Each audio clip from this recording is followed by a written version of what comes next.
ASM info YouTube நேயர்கள் அனைவருக்கும் உங்களுடைய வெல்னஸ் குருஜியுடைய அன்பான வணக்கங்கள். பொதுவாக மூளை ஆரோக்கியம் அப்படிங்கிறது நம்ம எல்லாருக்கும் இன்றைக்கு தேவையாக இருக்குது. கோவிட் பெருந்தொற்றுக்கு பிறகு நம்மில் நிறைய பேர் மனம் சார்ந்த, மூளை சார்ந்த, அறிவு சார்ந்த, மூளை சுரக்கக்கூடிய செரட்டோனின், டோப்பமின் சொல்லக்கூடிய 2 மூலக்கூறுகள் சார்ந்த அந்த ஒரு செக்ரீஷன்ஸில் இருக்கக்கூடிய வேறுபாடினால் நிறைய பாதிப்புக்குள்ளாகிறது பார்க்குறோம். இன்னும் நிறைய பேருக்கு நான் பார்க்குறேன், மறதி நோய் அப்படிங்கிறது வாழ்க்கையின் ஒரு அங்கமாகவே மாறிவிட்டதை பார்க்குறோம். சர்க்கரை நோய் ஆராய்ச்சியில் இன்னும் சொல்கிறாங்க, டைப் 5 சார்ந்த டயபெட்டிஸ் நோயின்னு சொல்கிறாங்க. அதாவது அம்னீஷியான்னு சொல்லக்கூடிய மறதி நோயோடு சர்க்கரை நோயை தொடர்பு படுத்தி இது ஒரு வகைப்பாட்டியலோடு கூடிய சர்க்கரை நோயாக இருக்குமா அப்படிங்கிற ஒரு கேள்விக்குறி நம்மை அச்சுறுத்துவதாக இருக்கிறது. மூளை ஆரோக்கியத்தை மேம்படுத்த நம்ம என்ன செய்யணும்? மூளை ஆரோக்கியத்தை மேம்படுத்தக்கூடிய 5 அழகான வழிமுறைகளை நான் சொல்லிக் கொடுக்குறேன். முதலாவது தூக்கம். இன்றைக்கி யாருக்கெல்லாம் மூளை நல்லா இருக்கணும், உறுப்பு நல்லா வேலை செய்யணும், புத்திசாலித்தனம், ஞாபக சக்தி நல்லா இருக்கணும், சிரமமற்ற ஆரோக்கியமான வாழ்க்கை வேணும் அப்படின்னு நம்ம நினைக்கிறோமோ, நம்ம எல்லாருமே எடுக்க வேண்டிய முதல் முயற்சி என்னென்னா நல்ல உறக்கத்திற்கான முயற்சி. பொதுவாக 1 to 15 வயது வரை இருக்கக்கூடிய குழந்தைகள் ஒரு நாளைக்கு குறைந்தபட்சம் 7 மணி நேரம் தூங்கணும். 15 to 45 வயது வரையிலும் இருக்கக்கூடிய இளைஞர்களும் இளம்பெண்களும் இன்றைக்கு குறைந்தது ஒரு நாளைக்கு 6 மணி நேரம் தூங்கணும்.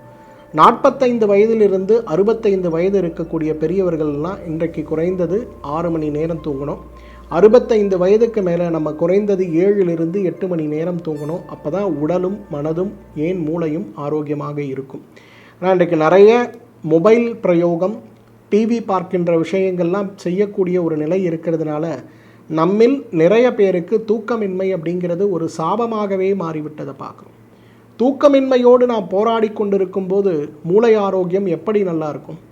ஒரு நாளைக்கு 7 மணி நேரம் கொடுக்கக்கூடிய ஓய்வை 5 மணி நேரமாக நாம் கொடுக்கும்போது மீதம் இருக்கக்கூடிய காலங்களில் மிகப்பெரிய அளவில் நம்முடைய கவனம் வெறும் மொபைல், லேப்டாப் ஆகிய விஷயங்களில் கவனங்கள் அதிகமாகும்போது ஆரோக்கியமற்ற வாழ்க்கைக்குள்ளே தான் நம்ம போயிட்டுருக்கோம். அந்த வகையில் மூளை ஆரோக்கியத்திற்கு முதலில் நமக்கு தேவையானது என்னென்னா தூக்கம்தான்.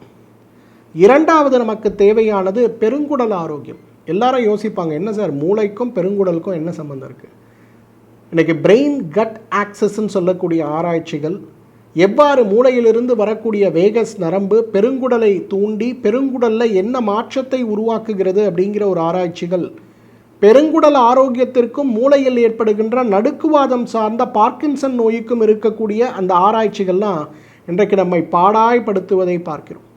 ஏன்னா இன்றைக்கு ஆராய்ச்சி முடிவெல்லாம் ஆராய்ச்சியாளர்களையும் அறிவியல் அறிஞர்களையும் திகைப்படைய வைக்கிறத பார்க்கணும்.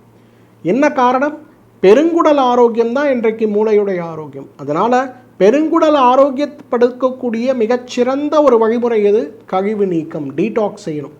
இன்றைக்கி யாரெல்லாம் மாதத்துக்கு ஒரு முறை ஒரு 10 மா இலை, 10 கொய்யா இலை, 10 வேப்ப இலை 1/2 லிட்டர் தண்ணீரில் போட்டு நன்றாக கொதிக்க வைத்து அதை 300 மில்லியாக குறைத்து வடிகட்டி எடுத்து அதில் ஒரு 10 மில்லி உள்ளுக்கு சாப்பிடுகின்ற விளக்கெண்ணெயை சேர்த்து சாப்பிடுகின்ற ஒரு பழக்கத்தை வைத்து கொள்கிறார்களோ, மாதம் ஒரு முறை உடலுக்காக ஒரு நாள் விடுமுறை எடுத்து உடலை கவனித்து கொள்ளக்கூடிய வழிமுறைகளை வைத்து கொள்கிறார்களோ, அவர்களுக்கெல்லாம் நிச்சயமாக மூளை ஆரோக்கியம் நன்றாக இருப்பதை பார்க்க முடியும். தூக்கம் எவ்வளவு முக்கியமோ அதே போல் உடல் கழிவு நீக்கம், பிரெயின் கட் ஆக்சஸ்ன்னு சொல்லக்கூடிய அந்த தொடர்பு, அதை பலப்படுத்துவது மிக மிக முக்கியம். 3வது, இன்றைக்கு மன அமைதி அற்ற வாழ்க்கைங்கிறது மூளைக்கு மிகப்பெரிய கெடுதியாக இருக்கிறத பார்க்குறோம். யாரெல்லாம் மன அமைதியற்ற வாழ்க்கைக்குள்ளே ஓடிக்கொண்டிருக்கிறோமோ, நாமெல்லாம் நாள் ஆக ஆக ஆக நம்முடைய இயல்பை இழந்து இன்றைக்கு மிகப்பெரிய அளவில் மூளை நோயாலும், பக்கவாத நோய்களாலும், மறதி நோய்களாலும், பாரம்பரியமாக இல்லை என்றாலும் அடிக்கடி ஏற்படக்கூடிய மல்டிபிள் ஸ்க்ளீரோசிஸ் சார்ந்த தேய்மான நோய்களாலும் பாதிக்கப்பட்டதை பார்க்கிறோம். ஜெனட்டிக்காக எங்கள் குடும்பத்தில் யாருக்குமே கிடையாது, அப்புறம் எனக்கு ஏன் இந்த நோய் வந்ததுன்னா மன அழுத்த வடிகால்களற்ற சிரமமான வாழ்க்கையும் இதற்கு காரணமாக இருக்கிறது. அப்போ இதை மாற்றுறதுக்கு நம்ம என்ன பண்ணணும்? முதல்ல மன அழுத்தத்தை மாற்றுவதற்கான முழுமையான முயற்சிகளை செய்யணும். தியானம் மூளை ஆரோக்கியத்திற்கான மிகச்சிறந்த அருமருந்து. எல்லாரும் கேட்பாங்க, என்ன சார் நீங்கள் எல்லாரும் மருந்து மாத்திரைகள் சொல்லுவாங்க, நீங்கள் என்னமோ வழிமுறைகளை சொல்கிறீங்களேன்னு. ஆனால் இன்றைக்கு மருந்துகள் மாத்திரைகளை விட 1000 மடங்கு நமக்கு பலனளிக்கக்கூடியது இந்த தியானம். ஹார்ட்ஃபுல்னஸ் தியான பயிற்சின்னு சொல்லக்கூடிய தியானம் இன்றைக்கு இதய நிறைவு தியானம்னு சொல்லக்கூடியது இதயத்திற்கும் மூளைக்கும் இருக்கக்கூடிய ஹார்ட் பிரெயின் ஆக்சஸ்ன்னு சொல்லக்கூடிய தொடர்பை பலப்படுத்துறதுனால இன்றைக்கு மூளை ஆரோக்கியத்தை மேம்படுத்த வேண்டும்ங்கிற நிலையில் இருக்கக்கூடியவர்கள் நாம் யாராக இருந்தாலும், மூளை சார்ந்த மூளை செயல்பாடு சார்ந்த நோய்களற்ற ஒரு வாழ்க்கையோடு இருக்கக்கூடியவர்கள் நாம் யாராக இருந்தாலும் நிச்சயமாக தியானம் அப்படிங்கிற ஒரு விஷயத்தை கையில் எடுக்க முடியுமான்னு பார்க்கணும். தூக்கம் மிக முக்கியம், கழிவு நீக்கம் மிக முக்கியம், அதே போல் தியானமும் மிக முக்கியம். நான்காவது ரொம்ப முக்கியமானது, இதெல்லாம் என்னால் பண்ண முடியாது, நான் என்ன பண்ண முடியும்? வல்லாரை. அதே போல் வால்நட்டுன்னு நம்ம சொல்லக்கூடிய, இன்றைக்கு அக்ரூட்டுன்னு நம்ம தமிழில் சொல்லக்கூடிய அந்த பழம். இந்த வல்லாரையை வாரம் 2 முறை 3 முறை உணவில் சேர்த்தாலே நம்முடைய மூளை ஆரோக்கியம் மேம்படுவதை பார்க்கலாம். வல்லாரை கீரை, வல்லாரை சாறு, வல்லாரை துவையல்னு ஏதேனும் ஒரு வகையில் வல்லாரையை தினசரி உணவில் சேர்ப்பதோ, அல்லது வல்லாரையை அரைத்து எடுக்கக்கூடிய சாறு ஒரு 30 மில்லி தேன் கலந்து அதை இரவு ஒரு வேளை படுப்பதற்கு முன்பு அல்லது காலை வெறும் வயிற்றில் அல்லது 2 வேளையுமே சாப்பிடுகின்ற ஒரு முயற்சி மிகப்பெரிய அளவில் நமக்கு ஆரோக்கியத்தை மீட்டுக் கொடுக்கும். அதே போல் வால்நட்டுன்னு சொல்லக்கூடிய அந்த உலர்ந்த பழத்தை தினமும் 5 எண்ணிக்கையில் நம்ம சாப்பிடும்போது அந்த இதில் இருக்கக்கூடிய மூலக்கூறுகள் மிகப்பெரிய அளவில் மூளையுடைய செயல்பாடையும் மூளை சுரக்கக்கூடிய அமிலங்களை தூண்டக்கூடிய ஒரு காரணியாக இருக்கிறதுனால பெரிய அளவில் மாற்றம் வருவதை பார்க்க முடியும். இதையெல்லாம் செய்ய முடியாது அப்படிங்கிற ஒரு நிலை இருக்குன்னா இணையத்தில் சரஸ் பிரம்மி மாத்திரைகள் அப்படின்னு தேடினீங்கன்னா போதும்.